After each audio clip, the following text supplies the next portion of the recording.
बारूदी सुरंग कब से हटाई जाएंगी, इसको लेकर भी कोई टाइमिंग तय नहीं है। देखिए, बारूदी सुरंग हटाई जाएंगी, डोनाल्ड ट्रंप जिक्र कर रहे हैं। ये बारूदी सुरंग हटाना लंबा काम है। ये कोई ऐसी चीज नहीं है कि बस समंदर में मछली नहीं पकड़ रहे हैं आपकी, आपने जो है फिशिंग करी, कांटा डाला और वो पकड़ ली फिश और लेके चल पड़े। साहब, बारूदी सुरंग हटाना वहां से एक लॉन्ग प्रोसेस होगा। कम से कम मेरी समझ के मुताबिक 6 महीने लगेंगे इसको। अगर प्रॉपर तरीके से सब बारूदी सुरंगें हटाई जाएंगी, 6 महीने लगेंगे। ये प्रोसेस कब शुरू होगी? ईरान की तरफ से जो टाइमिंग आ रही है कि पहले डील होगी, उसके बाद लेटर स्टेज पे जब न्यूक्लियर प्रोग्राम पर बात होगी, यूरेनियम पर बात होगी, वो जो 60 दिन का टाइम दिया गया है, उस दौरान ये बारूदी सुरंग हटाने का प्रोसेस शुरू होगा। जबकि अमेरिकन दावे क्या कह रहे हैं, जो अमेरिकन अधिकारियों की तरफ से अलग अलग बयान आ रहे हैं न्यूज एजेंसीज में, वो ये कह रहे हैं कि फौरन बारूदी सुरंग हटाने का काम शुरू हो जाएगा। कौन करेगा, कैसे करेगा, ईरान करेगा, ये भी अभी साफ नहीं है। ये इंफ्रास्ट्रक्चर इतना आसान नहीं है। बारूदी सुरंग ईरान के लिए भी आसान नहीं है। वो बिछाने के बाद उसको निकालना आसान नहीं होता। वो अपनी लोकेशन बदलती रहती है, समुद्र के बहाव के साथ वो आगे पीछे होती रहती। उन्हें खोजना, उन्हें निकालना आसान प्रोसीजर नहीं है। तो वो भी तय नहीं है, ना प्रोसेस तय है, कब निकाला जाएगा ये भी तय नहीं है। कहने का मतलब ये है कि ये जो डील है साहब, ये बहुत ही ज़्यादा अभी सुपरफिशियल लेवल पे है, इसमें कुछ भी पुख्ता नहीं है, और ये कब इधर उधर हो जाए कोई भरोसा नहीं है। इसके अलावा देखिए, एक और मुद्दा है, अहम मुद्दा, हॉर्मुज से जुड़ा हुआ जो इंडिकेशंस आ रहे हैं। डोनाल्ड ट्रंप का ये कहना है कि हॉर्मुज अब सबके लिए खुल जाएगा, वहां कोई टैक्स नहीं लिया जाएगा।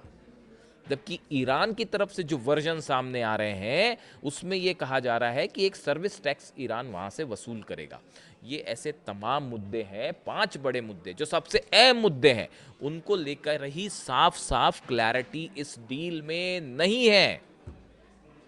और ये बता रहा है कि ये ट्रांसपेरेंसी का ना होना, ये डील कितनी लंबी चल पाएगी, कितनी टिकाऊ हो पाएगी, इसकी कोई गारंटी नहीं है। यानी 24 घंटे के अंदर ही मामला पलटता दिख रहा है। और देखिए, ये जो बात है, खास तौर पर जो अधिकारी की तरफ से कहा गया, अमेरिका के अधिकारी की तरफ से कुछ न्यूज़ एजेंसीज ने अमेरिका की कहा कि साहब, ये जो पैसे देने वाली बात है, फ्रीज संपत्ति देने वाली बात है, ये पहले रिलीज की जाएगी या बाद में रिलीज की जाएगी, अभी इसको लेकर भी जो है वो मामला खटपट में है।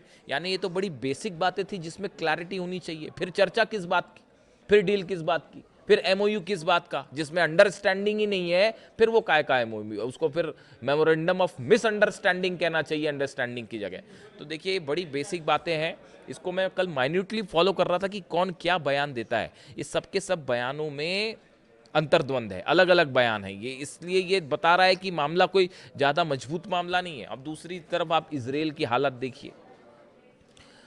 नबातिये में हमला हुआ है, अल्फौक में हमला हुआ है, कफ्र में हल्का हुआ है, जंतार में हमला हुआ है, मरकबा में, खियाम में बमबारी की है इजराइल की सेना ने। इजराइल की तरफ से साफ कह दिया गया है कि दक्षिण लेबनान में जो हमारा ऑपरेशन है वो चलता रहेगा। ये बात इजराइल की तरफ से कही गई। इजराइल का ये भी कहना है कि जो ज़मीन हमने कब्जा कर रखी है, चाहे वो सीरिया में हो चाहे लेबनान में हो, हम उस ज़मीन को वापस नहीं देंगे। बेन-गुविर जो मंत्री हैं, उन्होंने कहा है कि ट्रंप अपना डील करते रहे। इजराइल के जो मंत्री हैं बेन-गुविर, उनकी तरफ से बयान आया है कि ट्रंप अपना जो फैसले लेते हैं वो हमारे ऊपर बाध्य नहीं है, हम कोई बनाना रिपब्लिक नहीं है, हम आपकी बात नहीं मानेंगे। तो इजराइल ने सीधा सीधा ट्रंप की बात मानने से मना कर दिया है। बेनी गेट्स जो हैं, इजराइल के प्रमुख राजनेता और सैन्य जनरल हैं, वो इजराइल के नेशनल यूनिटी पार्टी के अध्यक्ष हैं और देश की राजनीति में प्रमुख सुरक्षा विशेषज्ञ और राजनेता माने जाते हैं। उनकी तरफ से भी यही बात कह दी गई है कि किसी भी सूरत में जो है वो इजराइल को पीछे नहीं हटना चाहिए, खासतौर पर लेबनान से, और हिजबुल्ला पर जो हमले हैं वो नहीं रुकने चाहिए, वो जारी रहने चाहिए।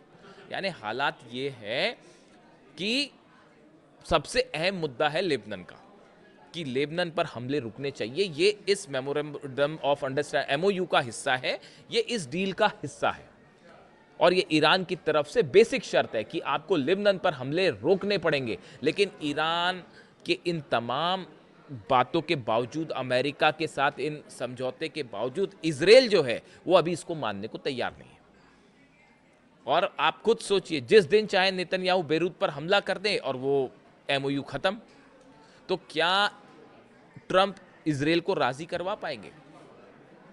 अभी तो हालात ऐसे नहीं दिख रहे, जो तेवर नेतन्याहू के हैं वो फिलहाल ऐसे नहीं दिख रहे। खबरें तो यहाँ भी है कि ग्लाइफोसे केमिकल जो है उसका भी इस्तेमाल किया है। एक केमिकल है जिसका इस्तेमाल इजराइल की सेना लेबनान में कर रही है, दक्षिणी लेबनान में किया गया है, जिससे पूरे की पूरी ज़मीन जो है वो बंजर हो जाती है, वहाँ फसल नहीं उग पाती। तो ये तो बड़ा हीनियस क्राइम है, किसी देश की आप ज़मीन पे जो है वो केमिकल वेपन्स का इस्तेमाल कर रहे हो। इसराइल वो भी करने में डटा हुआ है, इस तरह की खबरें आ रही हैं सोर्सेस से।